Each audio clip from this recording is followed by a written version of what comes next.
Vamos conhecer um pouco sobre a parte da célula que comanda as funções celulares. O núcleo celular. Ele representa o centro regulador das atividades celulares, pois é a estrutura que contém o material genético. As células dos seres procariontes não apresentam um núcleo individualizado, pois não há um envoltório nuclear, também conhecido como carioteca. Assim, o material nuclear fica imerso no citoplasma, formando uma estrutura denominada nucleoide. Já nos seres eucariontes, a célula possui um núcleo individualizado, delimitado pela carioteca, ou seja, há um núcleo verdadeiro. A forma do núcleo varia bastante e depende de cada tipo celular, normalmente acompanha a forma da célula. As células eucariontes, que possuem apenas um núcleo, são denominadas uninucleadas, com dois núcleos, como no protozoário ciliado Paramecium, binucleadas, e com vários núcleos, como no caso encontrado na fibra muscular estriada esquelética. Neste caso, este tipo de célula recebe a denominação de multinucleadas ou plurinucleadas. Há também células anucleadas, como as hemácias. As células que dão origem às hemácias perdem o núcleo ao se tornarem discoides e achatadas. Tal forma é adequada para facilitar o deslizamento destas células pela corrente sanguínea. O termo anucleado se refere a todas as células que não possuem o núcleo. Vamos conhecer um pouco mais sobre o núcleo interfásico. A célula encontra-se em intérfase, por isso a denominação núcleo interfásico. Quando não está se dividindo e, ao contrário do que se pensa, nesse período ela está em atividade metabólica intensa, pois realiza a transcrição e o processo de duplicação do DNA, processo fundamental para que entre em divisão celular. Os componentes do núcleo interfásico dos eucariontes são carioteca, membrana nuclear ou envelope nuclear, nucleoplasma ou cariolinfa, cromatina, que é na verdade o DNA associado com proteínas, e o nucleolo. Essas estruturas identificadas no esquema a seguir estão presentes no núcleo da célula que não está em divisão celular, ou seja, durante a intérfase. Por isso, utilizamos a denominação núcleo interfásico. O núcleo e o citoplasma estabelecem constante comunicação metabólica, tornando-se interdependentes. Processos metabólicos importantes ocorrem no núcleo, como a síntese de DNA e de RNA. Vamos falar um pouco sobre as características das estruturas nucleares. A carioteca é uma dupla membrana celular que apresenta natureza lipoproteica e numerosos poros, também denominado anuli, os quais permitem a comunicação do núcleo com o citoplasma. O espaço entre as duas membranas é chamado de perinuclear. O nucleoplasma, ou também conhecido como cariolinfa, trata-se de uma solução homogênea e viscosa, onde ficam mergulhados o nucleolo e o material genético. O nucleolo é uma estrutura normalmente arredondada, que se apresenta densa, sendo constituída principalmente por RNA ribossômico e proteínas. Alguns núcleos possuem 2 ou mais nucleolos, mas a maioria apresenta apenas um nucleolo. O tamanho do nucleolo varia, sendo os maiores encontrados em células mais ativas na síntese de proteínas. A cromatina é a porção do núcleo que se cora em contato com o corante, tornando-se visível ao microscópio óptico. Contém cadeia dupla de DNA e proteínas chamadas de histonas. Esse tipo de proteína, muitas vezes, de forma equivocada chamada de histônicas, sendo a expressão correta proteínas histonas. Quando a célula está em intérfase, o núcleo apresenta cromatina com regiões mais condensadas, heterocromatina, e regiões menos condensadas, eucromatina. A heterocromatina possui genes inativos, enquanto a eucromatina possui genes ativos e inativos. Durante a divisão celular, mitose ou meiose, a cromatina se apresenta toda compactada ou condensada, formando o que conhecemos como cromossomos. Então agora, sabemos que o cromossomo é a cromatina altamente condensada durante o período de divisão celular. O número e o comprimento dos cromossomos são variáveis entre as mais diferentes espécies, porém constantes para os indivíduos pertencentes a uma mesma espécie. No cromossomo há um estrangulamento, a constrição primária ou centrômero. Nele, há estrutura proteica, os cinetócoros, local de inserção dos microtúbulos durante o processo de divisão celular. A interação entre cinetócoros e microtúbulos promove a movimentação dos cromossomos durante a divisão celular. Em alguns cromossomos, há uma constrição secundária, que origina uma estrutura chamada satélite. A região é conhecida como região organizadora nucleolar e corresponde ao local de síntese do RNA ribossômico. O cromossomo é a cromatina condensada durante a divisão celular. Sendo assim, nos cromossomos há genes que podem ser definidos como uma sequência de nucleotídeos do DNA. Tais sequências servem de molde para a síntese de RNA e posterior síntese de proteínas, as quais desempenharão diversas funções no organismo. Os cromossomos possuem extremidades denominadas telômeros. São sequências repetidas de nucleotídeos e que sofrem encurtamento a cada divisão celular. Em células com divisão intensa, a enzima telomerase repõe tais telômeros. Cromátides. Quando ocorre a duplicação do cromossomo, formam-se duas moléculas idênticas, chamadas cromátides irmãs. Estas migram para os lados opostos da célula durante o processo da divisão celular. Os cromossomos são classificados em função do tamanho dos seus braços e conforme a posição do centrômero. Metacêntrico. Neste tipo de cromossomo, os braços cromossômicos são do mesmo tamanho. O centrômero apresenta a localização central no cromossomo. Submetacêntrico. Apresenta um braço um pouco maior que o outro braço cromossômico. Portanto, o centrômero divide o cromossomo em braços desiguais. Acrocêntrico. Neste caso, apresenta dois braços, sendo um grande e o outro muito pequeno, ficando o centrômero quase na extremidade, conhecido como centrômero subterminal. Telocêntrico. O centrômero é terminal, apresentando neste tipo de cromossomo braço único. Esse tipo de cromossomo não existe na espécie humana. Falando de núcleo, não podemos deixar de falar um pouco sobre as células conhecidas como gametas, que são células reprodutoras e possuem um único lote cromossômico.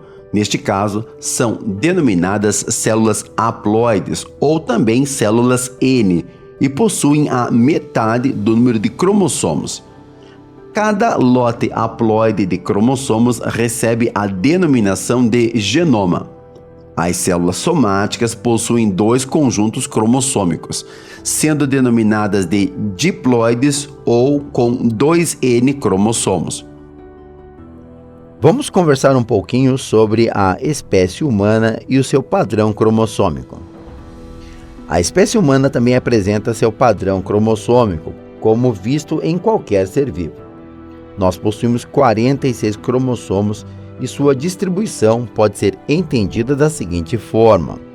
No homem, há 44 cromossomos autossômicos, mais um par de cromossomos sexuais, neste caso, os cromossomos X e Y. Na mulher, há também 44 cromossomos autossômicos, mais um par de cromossomos sexuais, XX. Como há um cromossomo X extranumerário para o sexo feminino, um dos cromossomos X apresenta-se altamente condensado, criando uma área densa no núcleo da célula somática feminina, conhecida como cromatina sexual ou corpúsculo de Barr. Assim como em outros seres vivos, há erros durante a segregação dos cromossomos no processo de divisão celular. Em humanos, tais alterações no número de cromossomos é conhecida como aberrações cromossômicas numéricas. Vamos ver alguns exemplos. Síndrome de Down. A síndrome de Down representa a trissomia do cromossomo 21.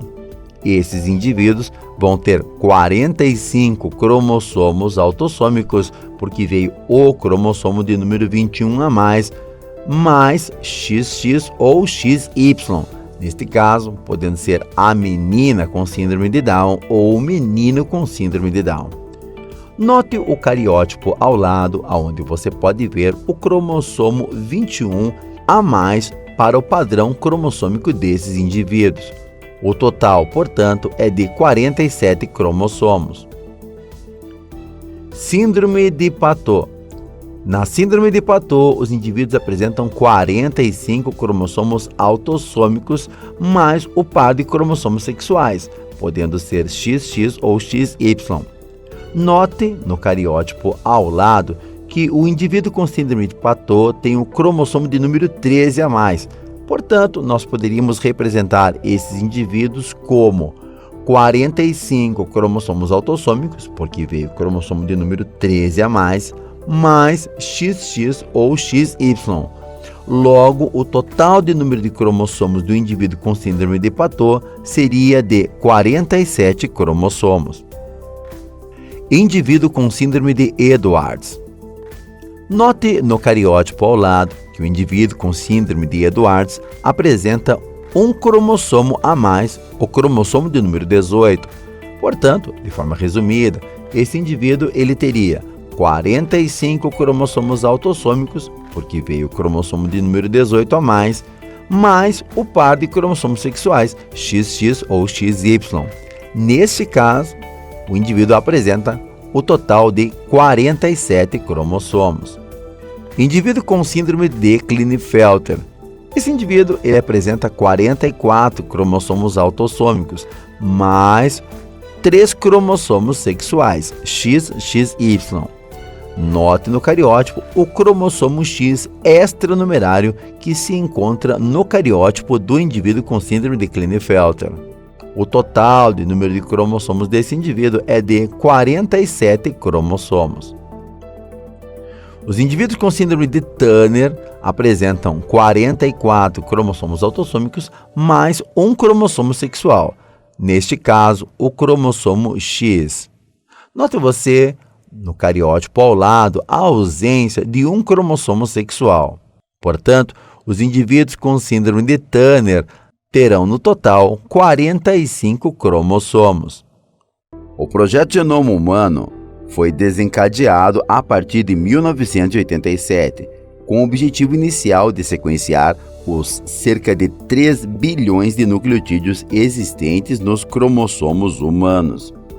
Em 1990, foi fundada uma sociedade científica com o objetivo de articular internacionalmente os diversos programas genômicos, a Organização do Genoma Humano.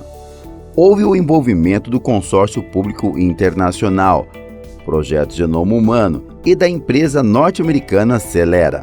A conclusão do Projeto Genoma Humano foi prevista para 2005, porém, cerca de 90% do sequenciamento foi divulgado ainda no primeiro semestre do ano 2000. A conclusão do projeto Genoma Humano foi prevista para o ano de 2005. Porém, cerca de 90% do sequenciamento foi divulgada ainda no primeiro semestre do ano 2000. Como muitas das informações geradas pelo projeto Genoma Humano já estão protegidas por patentes, estima-se que o século XXI seja o século da biotecnologia. Novas relações entre os diferentes países, detentores da tecnologia e usuários serão estruturadas ao longo do século. Imaginava-se que o genoma humano seria constituído por cerca de 100 mil genes. No entanto, com o fim da primeira etapa do projeto Genoma, estima-se um total de 30 mil a 40 mil genes. Objetiva-se, de forma mais ousada, não apenas mapear o genoma, mas desvendar os detalhes do seu funcionamento. Abre-se com o projeto Genoma uma nova abordagem médica, pois será possível conhecer os fatores de predisposição, pelo menos das principais doenças, falando-se em medicina preventiva. A partir daí, as pessoas poderão, de forma precoce, tomar medidas de prevenção para evitá-las. A medicina preventiva deixará de apresentar uma abordagem coletiva para tornar-se individual, em função da constituição genética particular. Evidentemente, toda a tecnologia traz também dificuldades a serem transpostas. Empresas poderão exigir o teste genético de candidatos a emprego. Da mesma forma, os planos de saúde poderão exigir um levantamento genético antes da assinatura de contratos e convênios. Será uma realidade que deverá ter a participação de toda a sociedade para construir novas formas de relacionamento com avanços na discussão da bioética. Graças ao conhecimento sobre as estruturas e composição do núcleo interfásico, hoje podemos identificar pessoas pelo teste de DNA, também conhecido como fingerprint ou impressão digital de DNA. Este teste é usado para os mais diferentes fins, como na criminalística, nos testes de paternidade e para identificar indivíduos após acidentes. De todo o DNA humano, pensando em 3 bilhões de pares de bases, apenas 5% tem função genética direta, abrigando 40 mil genes para constituir o humano que conhecemos. O restante apresenta função desconhecida, provavelmente de natureza estrutural ou de controle genético, que a ciência ainda deve desvendar. Mas o que se sabe é que há trechos muito repetidos. Esse DNA repetitivo, por não se manifestar fenotipicamente, não está sujeito à ação da seleção natural, e desta forma, um padrão de DNA único é encontrado em cada indivíduo. O DNA repetitivo, cortado com enzimas de restrição, acaba formando um grupo com número variável de unidades, chamadas VNTRs, ou em português podemos traduzir como número variável de repetições em sequência. No DNA fingerprint, os VNTRs são duplicados em laboratório pela técnica do PCR, Polymerase Chain Reaction, um procedimento importante para o mapeamento do DNA. Para fazer o teste de DNA, pode-se utilizar sêmen, sangue ou qualquer outro tecido cujas células possuem núcleo com seus respectivos DNAs. Assim, não é possível utilizar as hemácias humanas, pois estas são células anucleadas, nem tampouco plaquetas, afinal, são apenas fragmentos de células sem núcleo. Os fragmentos são colocados sobre um gel suporte e submetidos à corrente elétrica. Os fragmentos menores migram mais rapidamente em direção a um dos polos da corrente. A migração diferencial dos fragmentos forma bandas, faixas de DNA no gel, que podem ser visualizadas por tratamentos específicos, coloração, raio-x, por exemplo. O padrão de bandas é exclusivo de cada indivíduo. Assim, a identificação genética da pessoa pode ser conseguida com grande precisão.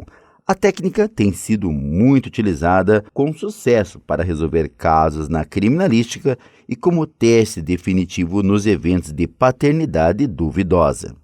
A compreensão do núcleo interfásico é importante para entender processos como a clonagem dos seres vivos. Vou demonstrar para você de forma simplificada como isso acontece. O indivíduo que vai ser clonado, dele retiramos uma célula somática, ela é diploide. No entanto, esta célula não tem um citoplasma com potencial para divisão, portanto, vamos precisar do gameta feminino. Por isso, vamos utilizar então uma mulher, uma outra pessoa, e desta mulher vamos retirar o gameta feminino. Repare que ele é uma célula haploide. Como nós vamos clonar o indivíduo da célula somática da qual foi retirado, nós não vamos utilizar do gameta feminino o núcleo. Portanto, o núcleo será retirado. Repare que agora vamos ter apenas o citoplasma.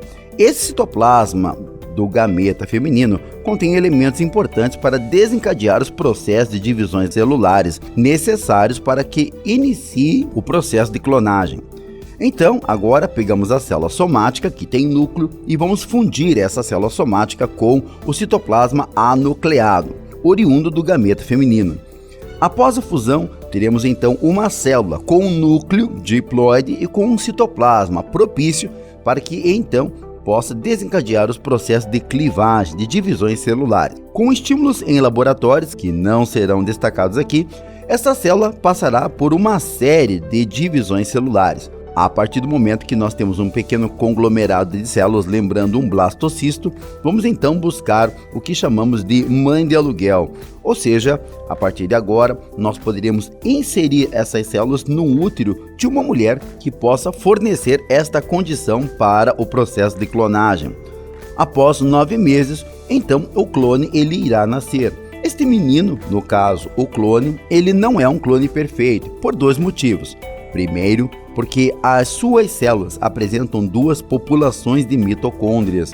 Uma população de mitocôndrias que era da célula somática do indivíduo que foi clonado e uma população de mitocôndrias que se localizava no citoplasma do óvulo. Outro detalhe também é a sua idade biológica.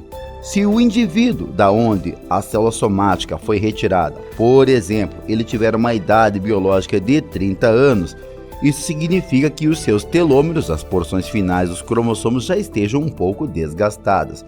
E por esse motivo, esta criança ela herda estes telômeros, porções finais desgastadas. Portanto, ela também terá a idade biológica de 30 anos. É bom lembrar aqui que isto poderá acarretar para ela, no desenvolvimento da sua vida natural, problemas futuros que não vamos destacar aqui. Gostou desse vídeo? O que acha de contribuir com o canal? Somos produtores independentes. Ajude-nos a realizar um sonho. É com sua contribuição que nós poderemos continuar com mais produções de vídeos documentários. Muito obrigado por assistir. Até o próximo vídeo.